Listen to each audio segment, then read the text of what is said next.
Today we're starting a new sermon series. It's called The More of Less.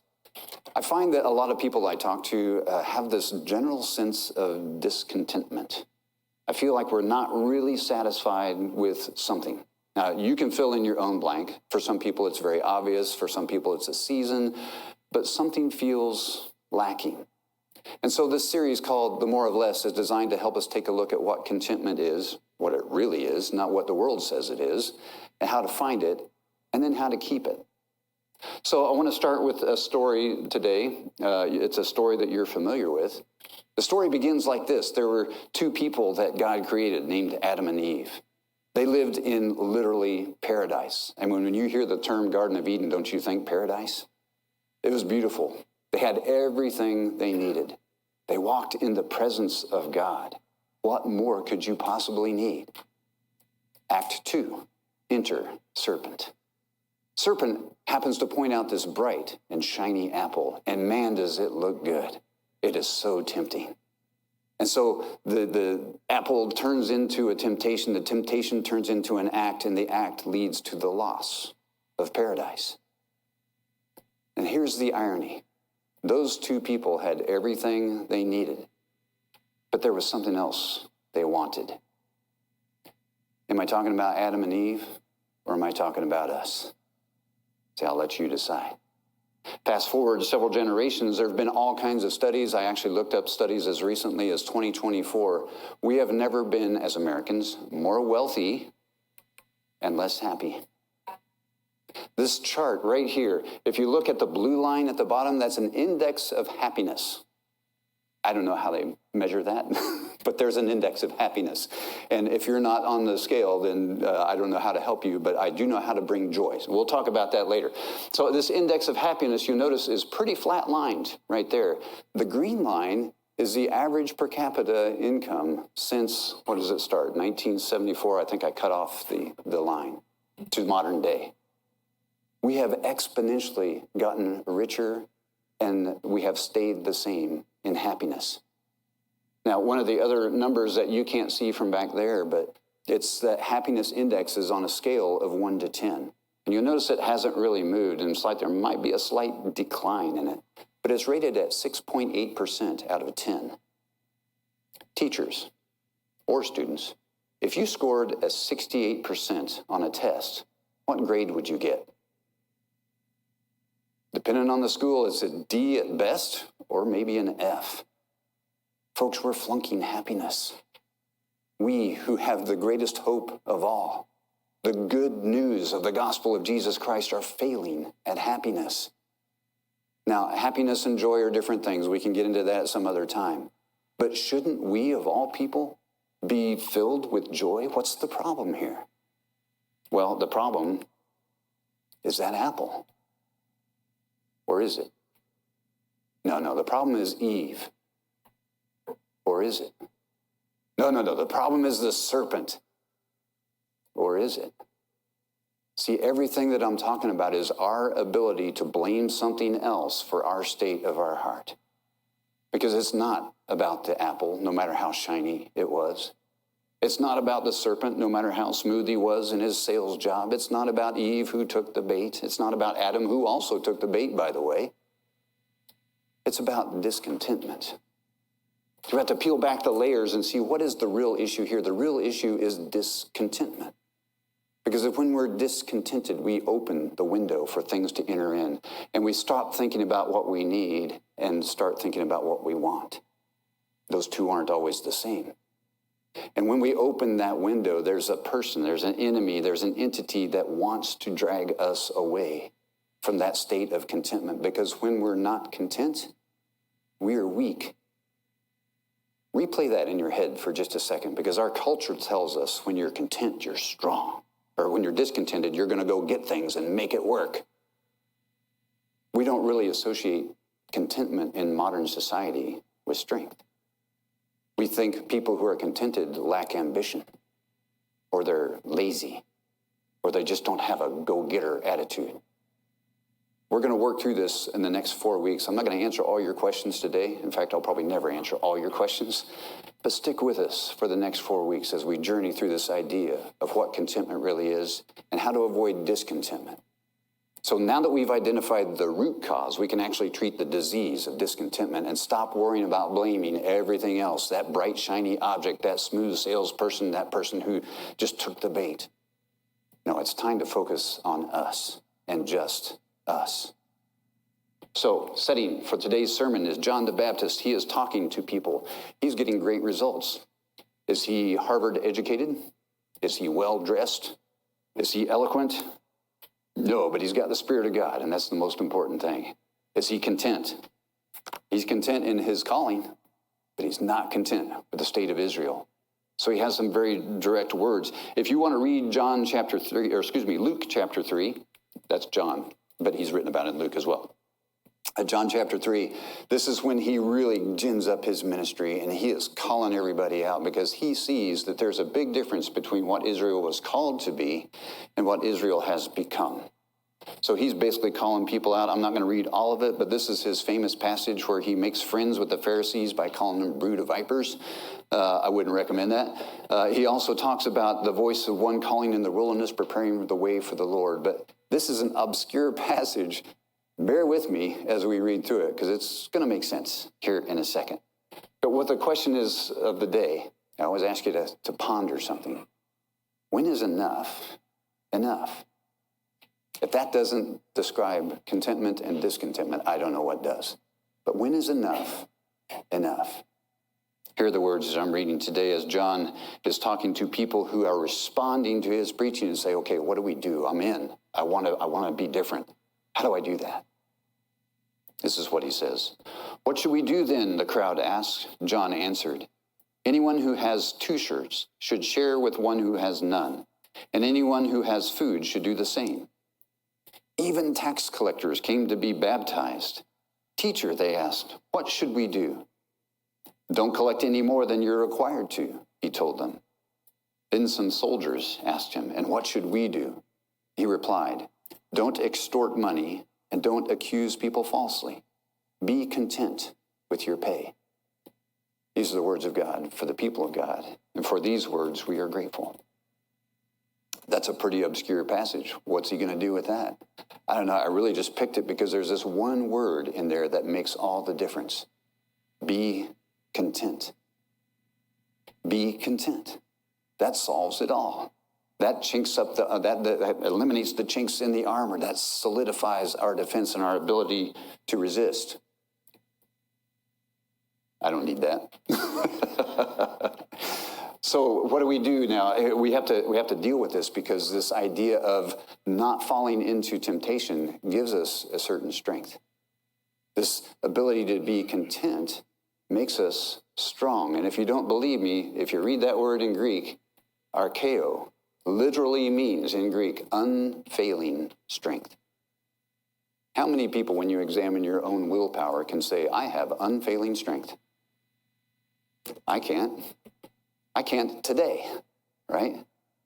But if I am content, I have no chinks in my armor for the enemy attack. I'm solely focused on one thing and one thing alone, and that is Christ. And when that happens, I have his unfailing strength. That's the kind of contentment that we're talking about. It's the strength to resist, but it's also an undiluted strength. But think about this. If you're not content with where you are in life, I want a better job, I want a better title, I want more money, I want to live in a bigger house, whatever it is that you're discontented about. And by the way, social media is one of our best opportunities and worst enemies in this process. Because everybody, as you look at everybody's life, oh man, it's so wonderful. And I was doing pretty good until I saw how my neighbor's doing, and now I'm not content anymore. And I've just opened myself to the enemy once again. But this undiluted strength means I don't have to chase all of that anymore. I don't have to keep up with the Joneses. The only one I have to impress is Jesus. And he's already pretty impressed with me, so much so that he gave his life on a cross for me. That's what he thinks of you. And I don't know if that's ever sunk into you. If you're looking for a source of contentment, understand this. The Son of the living God gave his life for you. What else do you need? He will provide it all. So this undiluted strength then gives us opportunities. Now, if you don't believe me, I want to fill in some blanks. This is Bible quiz time. All right, so if this is familiar to you, anybody know what verse that is? Psalm 23. Yeah. So I'm throwing the low softballs first. It's going to get harder. All right, the Lord is my shepherd. I shall not want. Right. If the Lord is my shepherd, if I am trusting him to guide me in everything that I do, I have no wants. I have needs, but that's what a shepherd does. Provides for needs. Does a shepherd provide for wants? Not if it's detrimental to the sheep. Can you imagine a sheep out there walking through the pasture going, hey, shepherd, I'm kind of tired of this grass. I would like, some special grass. Yeah, well, that special grass is going to make you fat. So no. I don't know what that conversation goes like. I'm making this up. But you get the idea, right? It's not about needs, it's about wants. So here's another one. It's going to get a little tougher now. Anybody know where this comes from? Yeah, that's a tough one. Give us this day our daily, not our lifetime supply, not a guaranteed thing that I don't have to work for anymore. Just give me what I need today. That is contentment. So we get discontented when we don't have it all. When our plan from here to we die and pass down our legacy is all planned out. And even then, we're not really content, are we? Things change. We change. Timelines change. You know what doesn't change? Discontentment. That's pretty constant. We even have a whole industry devoted to making you discontent. It's called advertising. They're really good at it because you got to have this thing to be content. That's what it'll tell you. Now, when we solve this issue, when we have the strength of contentment, we also gain something. There's two pillars to this in my mind. There's strength, but there's also freedom. See, when I don't have to worry about keeping up with the Joneses, I have some more resources available in time, in talent, and in treasure. I have some more headspace to think about other things than just me. I have the opportunity to pour some of that out into someone else.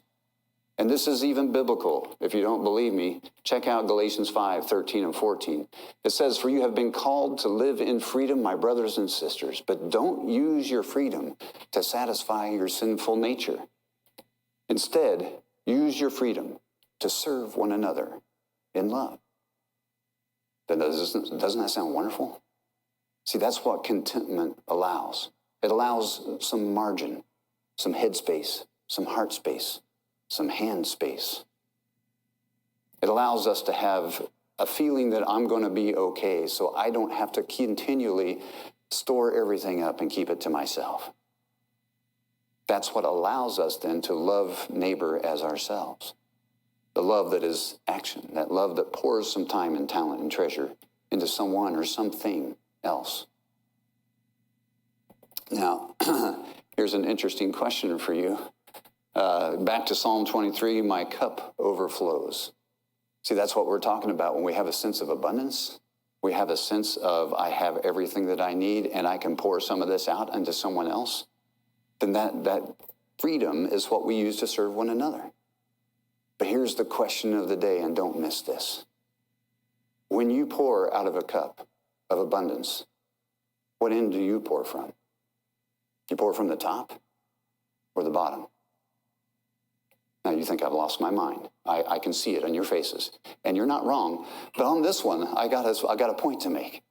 See, most of us think I will pour out of my cup which overflows when it's filled to the brim. And God has filled me so much that it begins to overflow. But here's the funny thing about that cup. As God begins to pour into that and we begin to feel like I've got everything we need, our cup changes. God's not changing the cup. We're changing the cup. Oh, that's not enough. I need a bigger cup. Oh, now I need more, God. I need more. No, a bigger cup. I need more, God. If you wait to pour out of the overflow of your cup from the top of your cup, you will never pour out your cup because it will never be enough. Isn't there a Broadway song? Never be enough, right? This is very popular in pop culture. We are discontent by nature. And if you wait to pour from the top, you will never overflow. Pour from the bottom. Take out the bottom of that cup. Let everything that God gives you go right through you into other people. Because why? There's going to be more. That's called trust. We're also distrustful as a culture. That's a different day and a different sermon. But when we're content that God, our shepherd, and I will have no wants, I can open up the bottom of my cup and you will start overflowing immediately. That's how fast God works. He's even faster than Amazon, right? He delivers like that, right? And he'll give you what you need. He may not give you what you want, but he'll give you what you need. And if we will trust him and open the bottom of that cup, we will begin to pour into others. We will use the freedom that we have been given in contentment to serve one another in love. That's what Galatians is calling us to. I think it's a pretty good goal, if you ask me. Now, here's the thing. Contentment is not passive. I want to shatter that illusion, like, oh, he's content. That means he has no ambition. He's lazy. He just lays there and goes like, oh, whatever. No, that is not what we're called to. We're called to much, much more. I will argue there's a thing called holy discontentment, and that's when you see the one that's lost. I'm not content with that. That's different. I'm talking about our daily lives. Contentment is not passive. It's power. It's the courage to resist more and the freedom to pour it out for others. That kind of sums up everything we've said in the last 5 minutes.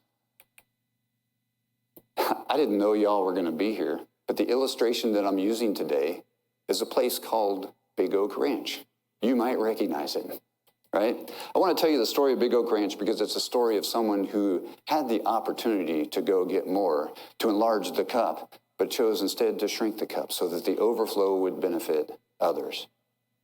There was a guy who played football for Alabama, John Croyle, in the 1970s.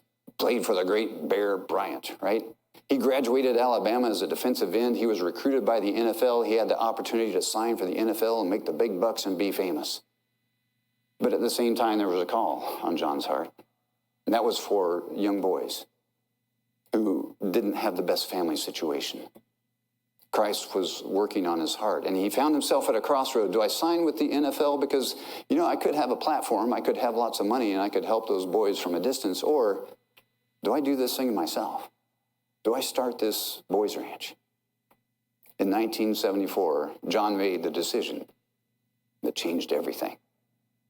He dropped the NFL, never played, could have, never played, started Big Oak Ranch. Now, he needed to buy some land, so he asked for, what kind of resources, what kind of money do I have? He came up short by tens of thousands of dollars.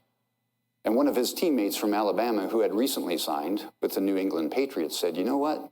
I'm going to give you my signing bonus to start this ranch because I believe in you. That's abundance. That's contentment. See, now if I'd have been that guy, like, yeah, the signing bonus, heck no, man, I'm buying a Corvette. I don't need that, but I want it. Or I've got everything I need. I want to help these boys for generations, by the way. They recently celebrated their 50th anniversary in 2024, and they're still going strong.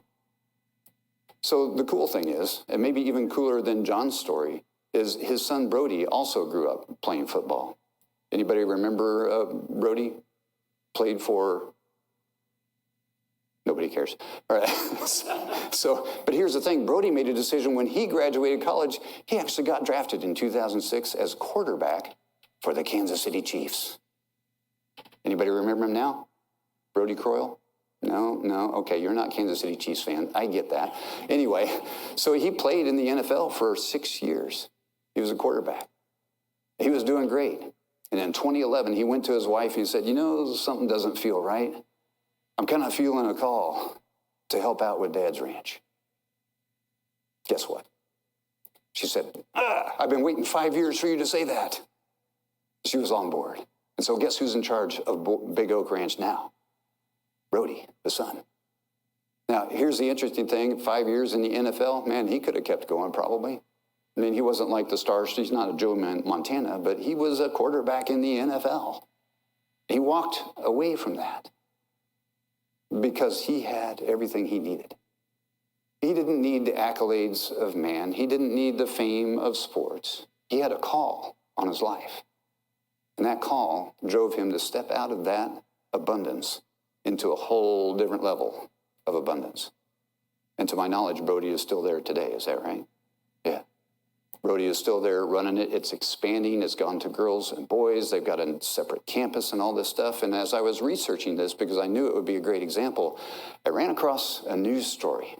And in this news story, they were talking about all the things that were transpiring in this, and they had some random shots of the Big Oak Ranch. And I don't know if you know that Jeff and Christy Metter are at Big Oak Ranch as house parents. I didn't know you guys were going to be here today. And you know what's even more amazing? I didn't know they were going to be here today, and I took a screenshot of one of the news stories. Guess who's that? You see Jeff sitting right there, and Christy's head was blocked by your daughter. Is that your daughter? Yeah. But that's Jeff and that's the house that they live in with these boys and their own family, by the way. I see, is that Holden? I can't recognize his profile, but yeah. So how cool is this? How God thing is this, that you happen to be here on the day that I chose this random illustration, and I put your picture up there and you brought your mug right here. That's awesome.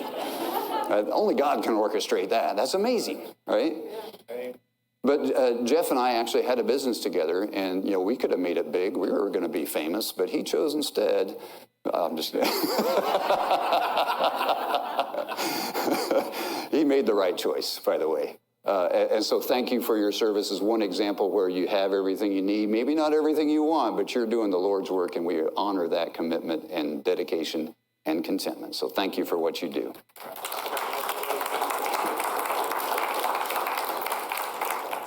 All right, so it's checkup time. I want you to know if you're discontented or contented.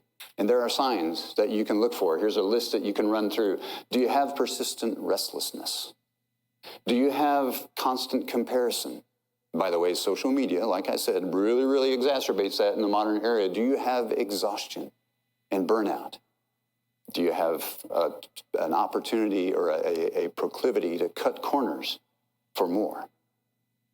See, it's like I'm advertising a drug called discontentment, and these are the side effects, right?